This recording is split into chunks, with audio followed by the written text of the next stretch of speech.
नमस्कार, मैं हूं आपके साथ अलीम अतहर। ग्लैमर की दुनिया से एक रिटायर्ड जज के आलीशान घर तक मिस पुणे रह चुकी 33 साल की मॉडल और एक्ट्रेस ट्विशा शर्मा की संदिग्ध मौत ने कई सवाल खड़े कर दिए हैं। मौत को 7 दिन बीत चुके हैं, लेकिन इंसाफ की आस में परिवार सड़कों पर है। आखिर क्या है इस मौत का वो सच जो रसूख की परतों के पीछे दबाया जा रहा है? देखिए हमारी ये रिपोर्ट।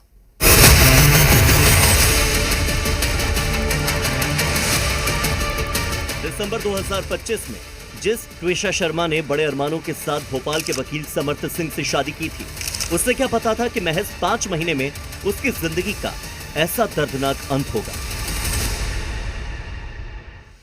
12 मई को भोपाल के एक पॉश इलाके में ट्विशा की लाश फंदे से लटकती मिली। ससुराल वाले इसे खुदकुशी का नाम देते रहे, लेकिन नोएडा और दिल्ली से भागे भागे आए ट्विशा के घर वालों का आरोप है कि उनकी बेटी को दहेज के लिए और मानसिक शारीरिक रूप से प्रताड़ित कर मार दिया गया। कुछ भी बोल रहा है, उसको कुछ भी हो रहा है, सबके सामने सीधा बन रहा है।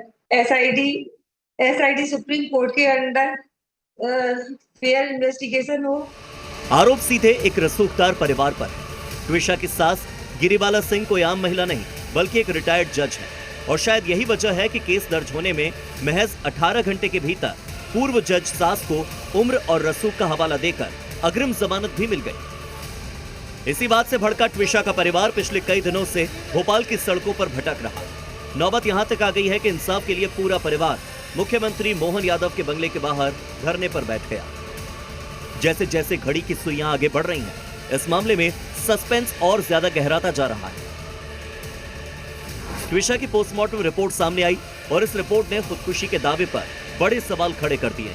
हालांकि रिपोर्ट में मौत की वजह फांसी बताई गई, लेकिन शरीर पर मल्टीपल इंजरीज यानी कि कई चोटों के निशान का भी जिक्र है। यही नहीं, मौत के ठीक पहले का एक व्हाट्सएप चैट भी सामने आया। ट्विशा ने अपनी सहेली को उस मैसेज में बताया था कि मैं बुरी तरह से फंस चुकी हूँ, तुम मत फंसना, ज्यादा बात नहीं कर सकती हूँ, सही समय आने पर बात करूंगी। ये चैट गवाही दे रही है कि जज के घर के भीतर ट्विशा किस कदर खौफ और प्रताड़ना के साए में जी रही थी। आज ट्विशा की मौत को 7 दिन पूरे हो चुके हैं। हिंदू रीति रिवाजों में मौत के तुरंत बाद अंतिम संस्कार कर दिया जाता है, लेकिन यहाँ एक बेबस परिवार अपनी बेटी की लाश को भोपाल एम्स के शवगृह में छोड़कर सड़कों पर लड़ने के लिए मजबूर है। ये एक ऐसा मामला है कि जिसमें प्रशासन जो है एक उन लोगों के नीचे है जिसका नाम है जुरिडिक्शन। इधर आरोपों के घेरे में घिरे ट्विशा के पति समर्थ सिंह की अग्रिम जमानत याचिका पर कोर्ट में सुनवाई हुई। शहर का कोई भी वकील ट्विशा शर्मा के परिवार का केस लड़ने को ही तैयार नहीं। इसके बाद मामला और भी ज्यादा पेचीदा हो गया। सीएम निवास के बाहर बिलखते इस परिवार की चीखें क्या भोपाल से दिल्ली तक पहुंच पाएंगी? क्या ट्विशा को इंसाफ मिलेगा? क्या रसूख की ये जंग ये परिवार जीत पाएगा?